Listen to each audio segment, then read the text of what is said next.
वैसे तो आजमगढ़ को समाजवादी पार्टी का गढ़ कहा जाता है, लेकिन इस बार पूर्वांचल में आजमगढ़ की 10 विधानसभा सीटों पर भारतीय जनता पार्टी की भी नजर लगी हुई है।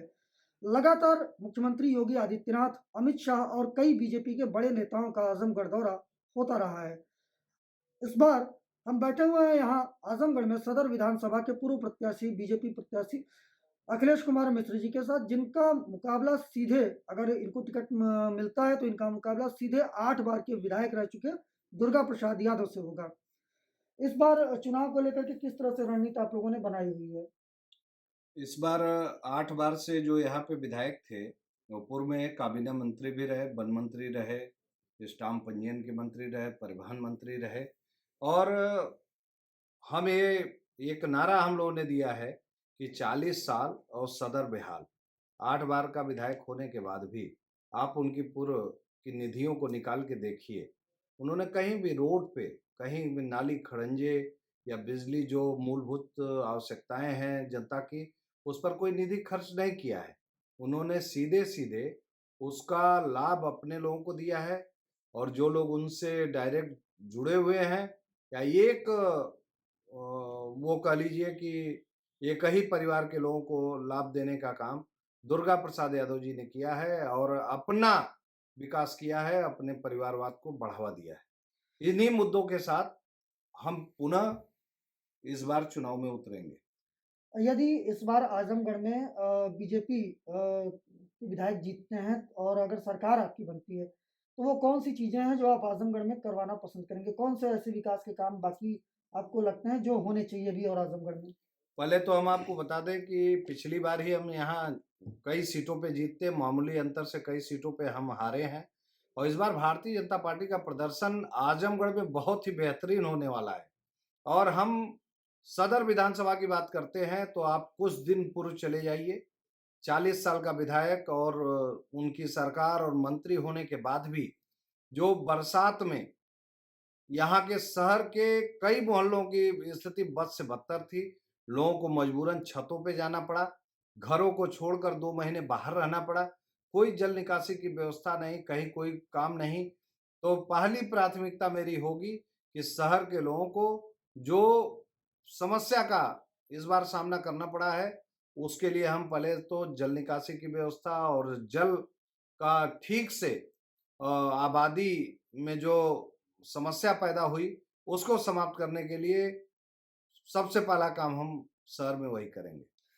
चुनाव आयोग ने जो है रैलियों और डोर टू डोर, मतलब नाइट कर्फ्यू और बाकी चीज़ें भी लगाई हुई हैं। ऐसे में किस तरह से आप लोग जो है प्रचार-प्रसार करेंगे? चुनाव आयोग का जो गाइडलाइन होगा और जो सरकार की हमारी गाइडलाइन है, हम उसका पूरा पालन करेंगे। हम डोर टू डोर कैंपेन करेंगे। हम वर्चुअल जैसे पीछे भी कोरोना में लॉकडाउन लगा हुआ था, लेकिन भारतीय जनता पार्टी ने वर्चुअल मीटिंग, वर्चुअल संवाद और जनता के साथ वर्चुअल माध्यम से ही लोगों के बीच में जाएँगे और जो कैंपेनिंग के लिए डोर टू डोर कैंपेनिंग के लिए जो नॉर्म्स तय किया है चुनाव आयोग ने, तो उसको हम ठीक से पालन करेंगे। एक आखिरी सवाल, पब्लिक आपको वोट क्यों दे? हमने पिछली बार जो मेरी सरकार आई थी, वो गुंडाराज और भ्रष्टाचार के नाम पे आई थी। ये वही आजमगढ़ है, जहाँ से कोई व्यक्ति, कोई व्यापारी अगर निकलता था बैंक से पैसा लेके, तो वो घर तक नहीं पहुँचता था। दुकान से लेके निकला तो बैंक नहीं पहुँचता था। जो हमारी महिलाएँ थी, बहू-बेटियाँ थी, वो 6 बजे के शाम के बाद निकलना वो मुनासिब नहीं समझती थी। ये वही आजमगढ़ है, जिसको आतंक के गढ़ के नाम से जाना जाता था। अब ये आजमगढ़ में आप स्वच्छंद घूम सकते हैं।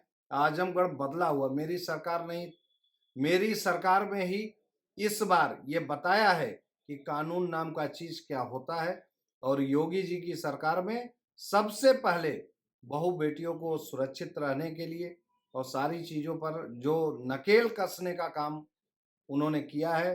हम इसी मुद्दों के आधार पर और हमारी केंद्र की सरकार और उत्तर प्रदेश की सरकार, जो मूलभूत आवश्यकताएँ नीचे से शुरू होती है, वो सारी सुविधाएँ देने का काम हमने किया है। आवास दिया है, शौचालय दिया है, बिजली दिया, पानी दिया, बिजली का रेट अभी कम क किया हमने। ये सब जो भी सुविधाएँ हैं, गरीबों को कोरोना काल में जो पूरे विश्व में समस्या आ गई थी, लेकिन हमारी सरकार ने लोगों को दोना अनाज देने का काम फ्री में किया है, जिसके वजह से कोई भी गरीब व्यक्ति खाने बगैर कहीं कोई समस्या नहीं आई। इन मुद्दों के आधार पे हम चुनाव में जाएँगे, जो हमारे काम हैं, उसके आधार पर लोगों से वोट माँगेंगे और भारतीय जनता पार्टी की सरकार पुनः बनेगी, ऐसा हमें दृढ़ विश्वास है। अच्छा, योगी जी भी 80-20 की बात कर रहे हैं, अखिलेश जी भी 80-20 की बात कर रहे हैं। 80-20 क्या है फॉर्मूला? 80-20 फार्मूला तो ये अखिलेश यादव कह रहे हैं। हम योगी जी ये नहीं, योगी जी तो ये कहते हैं कि सबका साथ सबका विकास, सारे लोग हमारे हैं। हम तो आपको एक ही बात कहेंगे कि 60% हमारा है और 40 में बँटवारा है। धन्यवाद। तो ये अखिलेश मिश्रा जी थे जिन्होंने बताया कि किस तरह से ये आने वाले चुनाव को लेकर के अपनी तैयारी किए हुए हैं। फिर मिलते हैं किसी और शख्स के साथ। नमस्कार। कैसा लगा ये वीडियो हमें कमेंट बॉक्स में लिखकर जरूर बताएं। अगर ये वीडियो पसंद आया हो तो इसे लाइक और शेयर भी करें। हमारे channel Asia net news Hindi को सब्सक्राइब करना न भूलें। नोटिफिकेशन पाने के लिए बेल आइकन को जरूर प्रेस करें।